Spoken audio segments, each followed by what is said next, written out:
Welcome back to The Sensitive Warrior, where we explore the strength, emotional intelligence, and inspiring stories of those who care deeply and who lead with compassion, both their organizations and themselves. Hi, my name is Doreen Lang. I am your host, and this is my book, Embracing Venus, Achieve a Life Lit Up for Highly Sensitive People. I'm also a coach and educator on resilience and high sensitivity. I'm honored today to be joined by Andrew White. He's a member of a remarkable team. And this is an exceptional care team, Tribute Home Care, with heart, dignity, and deep respect. Tribute is setting a new standard in home care. So, Andrew, welcome. Thank you for having me. I really appreciate it. Nice to have you here. So let's begin with your background. So I think when I first met you, you told me you were a surgical nurse. I was. Yeah. So I worked for 6 years at a hospital in Boston, working in thoracic surgery, which was a great experience. Took a long road, took a little bit of an interesting road to get there. Yeah. I went back for a second degree for my nursing degree. But it was a great experience for me, working at the bedside with patients. Wow. Yeah. And then now you're with Tribute Home Care. Yep. So I took a little bit of a shift in the direction I was going. I decided that in my time essentially working as a nurse, I had taken on some different roles, developing standards of practice and helping those patients and trying to spread our outreach to, more patients, I guess, rather than just the individuals that I was caring for. So I was looking for different opportunities to try to help with that. And, COVID had an effect on the hospital system, I think, that we can all see. Absolutely. And there was a little bit of a divide between administration and with the bedside caregivers, I feel like. You want to make sure that those caregivers, whether it be physicians, nurses, respiratory therapists, whoever they are, that everyone's happy, everyone's feeling appreciated for their work and supported. And I just thought that it was time for a change. And I found Tribute Home Care, which I thought was a really good blend of what I was looking for, and a company that really appreciates from the top down that support that they can give to their caregivers. Yeah, I saw us on your website several times, and it really hit me so strongly. The caregivers' testimonials. Mm-hmm. These people, and I can understand this and appreciate it because I was an executive director for a number of senior living communities, and I had teams of people. And I never really felt like I was managing them. I felt like I was coaching them because I wanted them to stay. And I had tremendous empathy. Clearly, that's what I've written my book about. But I really did try to, and I was happily successful. And I'm happy to say that it's a family environment. You end up knowing them well enough. You know their children. You may not, see their children every day, but you hear about them, so you get to understand them. Right. And they do become part of this extended family. Right. At work. Yeah. And on your website, the people that were talking, the caregivers that were talking they were authentic, they were warm, and honestly, I honestly felt like they were grateful. They were grateful for the work with Tribute and the work they were doing. Yeah. And I think that that's how the company really was founded by our CEO. He's a gentleman that has worked in home care for his career, and I think that he saw a direction that it was going, and he wanted to change that. He says reinvent home care, essentially. So what he did was he created this company called Tribute Home Care that's a tribute to the caregivers, and it provides them with the support through different programs that we have. We have a caregiver excellence team that's sort of unique to home care, that every caregiver we bring in has their own direct manager. They come in with a 30, 60, 90-day plan. We look at what their goals are that they want in their career. Excellent. To make sure that we provide that support, that education, that alone and is unique, right? That alone is special. Right. So I said that's certainly a unique thing. And then we try to set our caregivers up for success, because at the end of the day, like you said, they're going into a client's home. And a lot of times it's difficult for a client to accept care or accept someone to invite them into their home. So when you kind of have that mentality of whoever's next person up, you're just going to send them, it can cause some strain, whether it be with the client or with family and stuff like that. So we really focus on, our client solutions team is fantastic at this, is going in and doing an assessment, finding out, what the client's needs are, what their goals are, what the family goals are, and then finding a caregiver that we have that's going to match those goals and be able to help them. And it sets everyone up for success in the end. Really does. Yeah. It really does. So when you think about, the clients, you will take care of them 24/7. So tell us kind of about your services. Yeah. So we offer anything from, a couple hours, maybe in the morning with someone that needs a few hours of care. And this is non-medical care. Non-medical care. Yeah, correct. So we offer, like I said, anything from shorter hours, and we'll do longer hours, and we'll even do live-ins for people if they would like to, remain at home. Obviously, again, the senior population is growing. You're seeing independent livings, assisted livings going up everywhere, and we want to make sure that there are people that want to, age in place and age at home.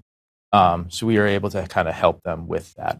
Or even within like transitions of care, someone may have surgery. I even look at my nursing, background, and the amount of times I would have someone that, like I said, I'm the one that's there at the bedside. I'm learning about what their goals of care are and stuff. And, when I'm discharging them, I may see a gentleman that is having surgery and his spouse may not be able to care for them at home.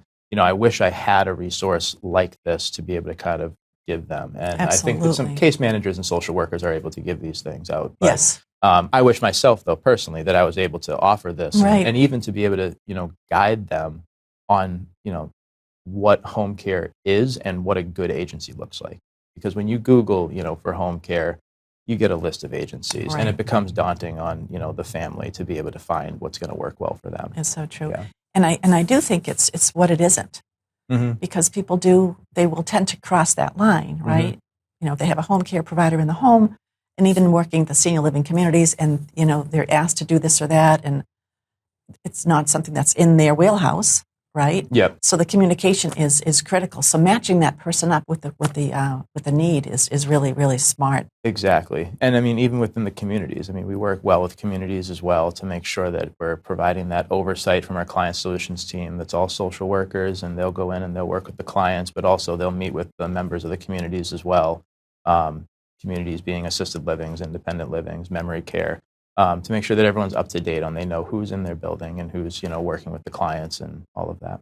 Yeah. I just had a flash of a picture of a graph I drew on my first book, which was for senior living communities, employee retention. Excuse me.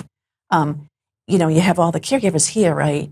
And then you have managers, Mm-hmm. and then sometimes you have regionals, and then sometimes you have the controller, and you have the owner at the top. Mm-hmm. But when you flip that, and you have it top heavy, Yep. with the caregivers, to strengthen that band is the most important thing. And of course, leading with compassion and leading with understanding. And that all should be not even be mentioned. It should always, just to me, that should be the fundamental. It should right? be. And that's what we try to do is, our motto is bringing love to every visit.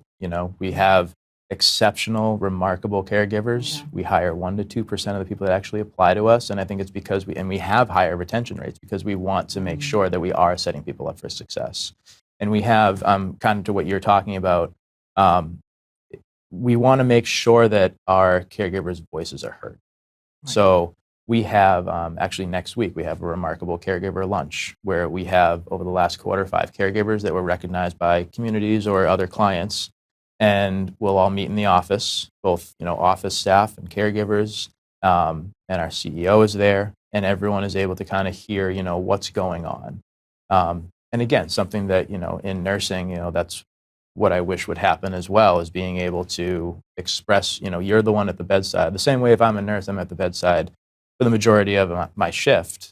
I'm the one that's relaying the information to the physician, and it's kind of that top down right there. So same way here. It gives our caregivers the opportunity to, share what's working well, what's not working well, and how can we develop that and make sure that we are able to provide that love for every visit. It's challenging, though, isn't it, because of the different shifts, Mm-hmm. trying to get those caregivers at these meetings or at these gatherings, Yeah, right? it can be. And we schedule them out enough in advance, and we give people enough notice to be able to come to these. Because, it is a big deal. Like, we want to be able to recognize people for their amazing work that they do. Our company wouldn't be where we are today without our amazing caregivers. So it certainly sounds very employee-centric. Extremely so. So you have your Circle of Excellence. Yep, our Caregiver Excellence team. Okay, excellent. Okay. Yep. And then you're talking about this next week, the luncheon or?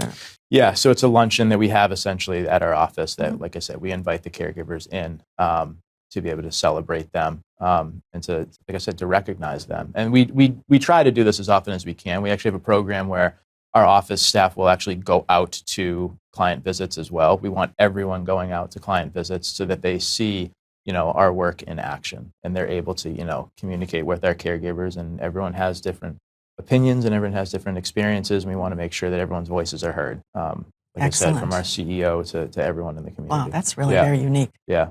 It's something in my interview process when I started the job that it was a lengthy process, and I appreciate it because not only are they vetting me, but I'm vetting them. And I found that everyone, like I said, interviewing with the CEO, interviewing with a caregiver, my direct manager, everyone really from the top down is just a genuine person, and they all are looking to help. And we want to make sure that we're setting everyone up for success to do so. So would you say that is really where you shine in terms of when you can look at your competition? Because there's many, home care agencies out there. Yeah. I've known them. I've hired them. Yeah. Some were terrific. Some really let me down.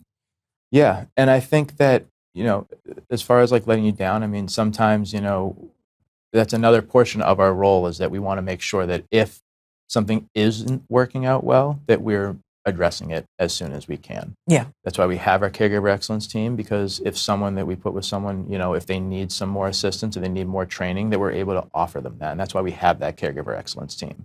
Our first thing that we do all the time when we hear feedback is that we want to provide more training rather than going a different route immediately. We want to make sure that we keep that retention because we do hire individuals. And as I think you've noted before, from what I've heard, I mean, trying to retain them is certainly important, and the hiring process is also very difficult. So we want to make sure that, like I said, we're providing that support and development for our caregivers. Well, you said something that just kind of sparked it for me is that my book is all about onboarding. Yeah. Onboarding successfully before they even show up. Right. The day they show up. Yeah. And the 30, 60, 90. And it actually should go to 2 years. I mean, it's really a process. It's not an event. Right? Yeah. So I loved hearing that because that works. Yeah. I mean, goals change throughout anyone's career. Yeah. I mean, look at me. I've been an EMT. I've been a nurse. I've been, now I'm in this role that I'm in now with Tribute. And it's just, your different career aspirations and everything change. So having those check-ins, having a direct manager that's willing and wanting to be able to, help you pursue your goals, I think is really important. Right. So tell me, where are you located? Where's your main? Our main office is in Framingham. So we have been our services have been in the Boston and the Metro West areas. So what is your radius? So now I've been brought on essentially. So I'm working more down towards like the Plymouth areas probably. But we do have some people down the Cape as well that we'll provide live-in services for as well. And then we're also growing a little bit more North Shore. Our growth, though, like I said, we're trying to commit to the quality that we can provide. So we're growing at a scale that we can make sure that we do maintain that quality of service. Excellence. Yeah. So I listened to the CEO, and very authentic. Yes. He's definitely in it to really reward and support the people you care for, as well as the employees. So he sounds like he really does talk and walk his talk. He does. He is a very genuine individual. He's a remarkable person that, like I said, I think he saw a unique need and a unique way to run this company. And like I said, that's part of why I joined. I felt like I went full circle from, finding a company that really supported the individuals that work for them and every individual across the board. And he's open and willing to meet with and chat with. And, he is an authentic person that I think is just, it's great having that type of leader. Yeah, and that support. At the top. Yeah, exactly. Yeah. And have that great foundation. Yeah. So you really is working, you call it bedside, right? You've heard it as bedside. So that's in healthcare. So you obviously made an impact on the people that you serviced and you helped and you assisted. But now it's much wider, right? Yes. Much wider. Like you can help more people now. And that's what I think my goal was in it is, now my role is I'm out there trying to help educate, whether it be people in the community or other professionals on what we do, and finding jobs for our caregivers. Because like I said, I know what it's like to be on that side of things and the situations you can be put in. And it's different. Obviously, I was on the medical side and this is not medical, but I think having that appreciation for it and, knowing what you're looking for and kind of a little bit of what they might be going through sometimes. Absolutely. Yeah, you were there. You were there. So tell us about, in terms of, I know you're taking care of people in their homes, right? Also assisted livings? Yes. Okay, so you're going into communities. Correct. And you're bringing caregivers into the communities for support for the residents. Yep. I know people call them patients, but in the communities it's residents. I know. Residents. I know it makes people, you have to stay in that Patients lane. to clients was a yeah, that must have been a real big language for you. It was, know, yeah. I bet you still catch yourself, right? Because you're so used to it. Okay, so senior living communities, Alzheimer's.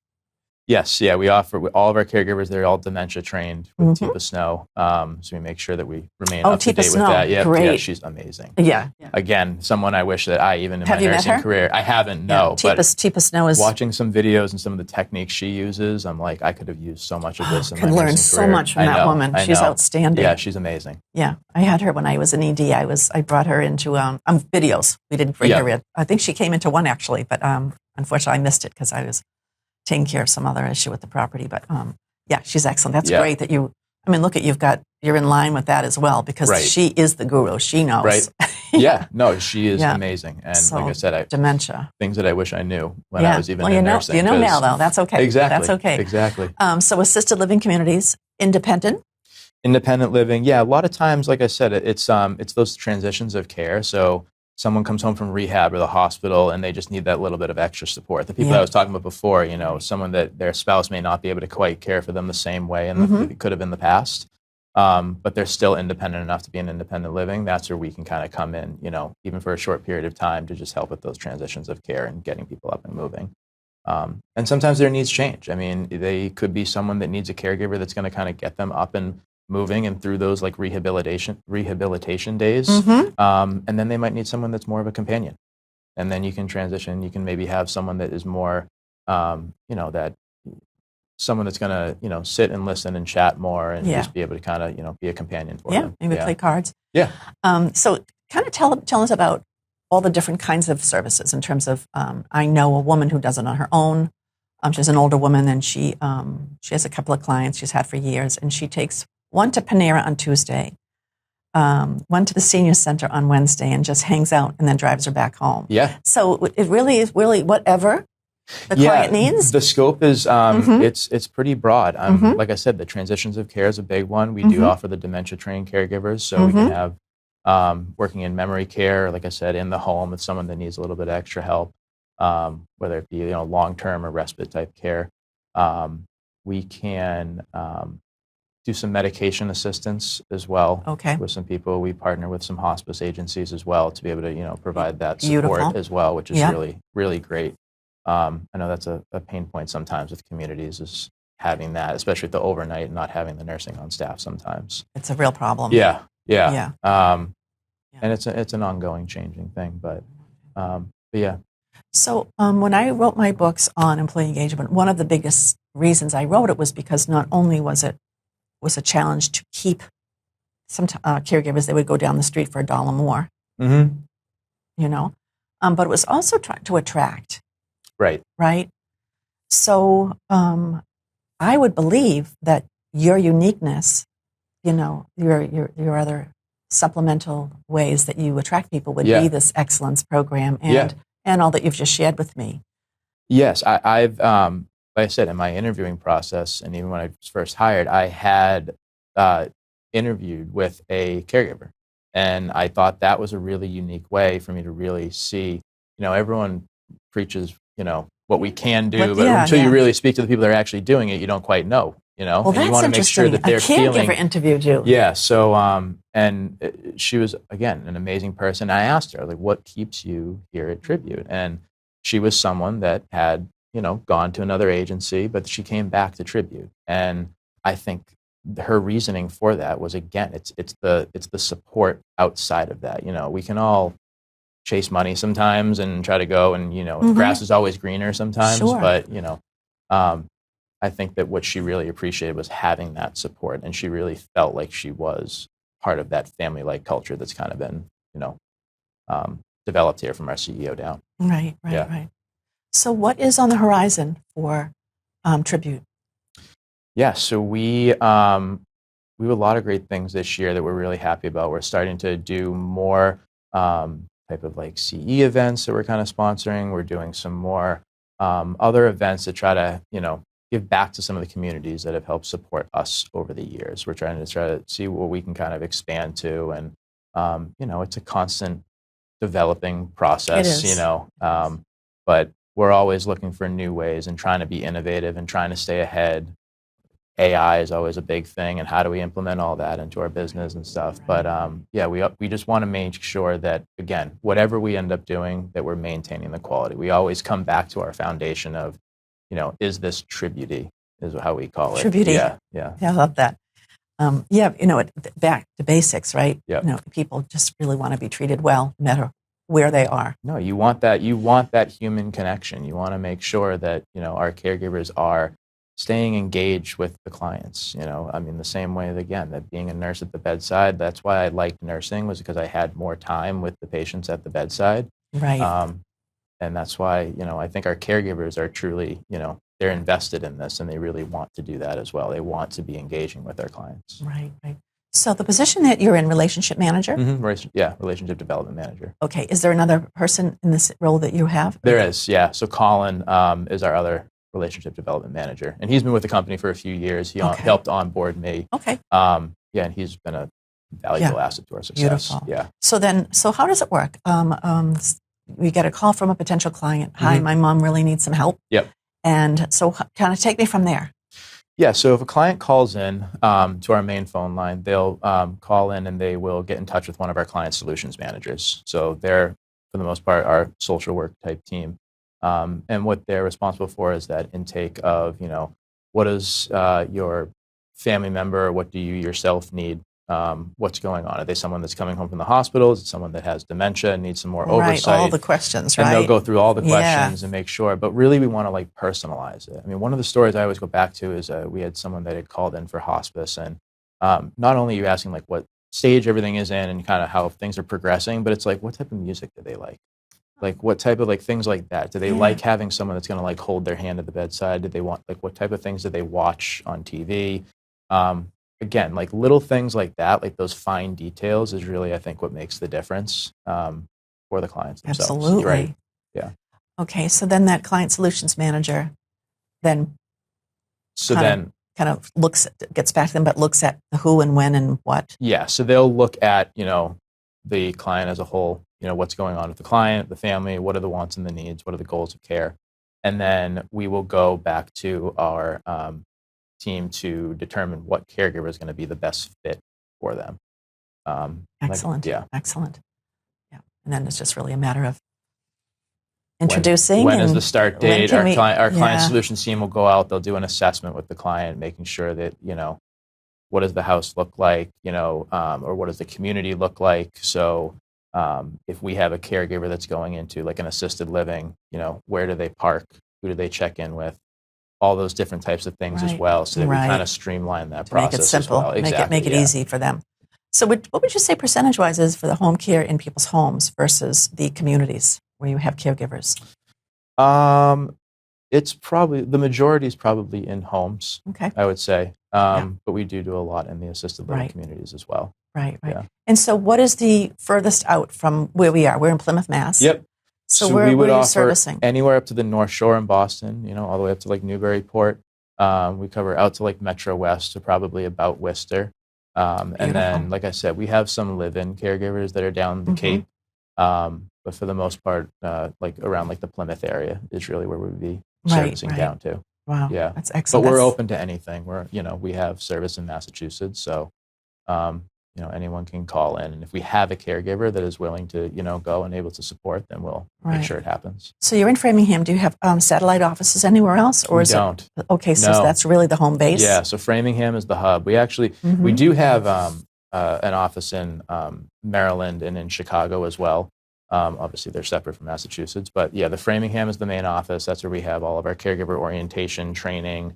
We have, the mannequin there to help with different skills and development. And that's where our team will meet if need be, for especially those remarkable caregiver lunches is where we'll host those. Beautiful. Yeah. Beautiful.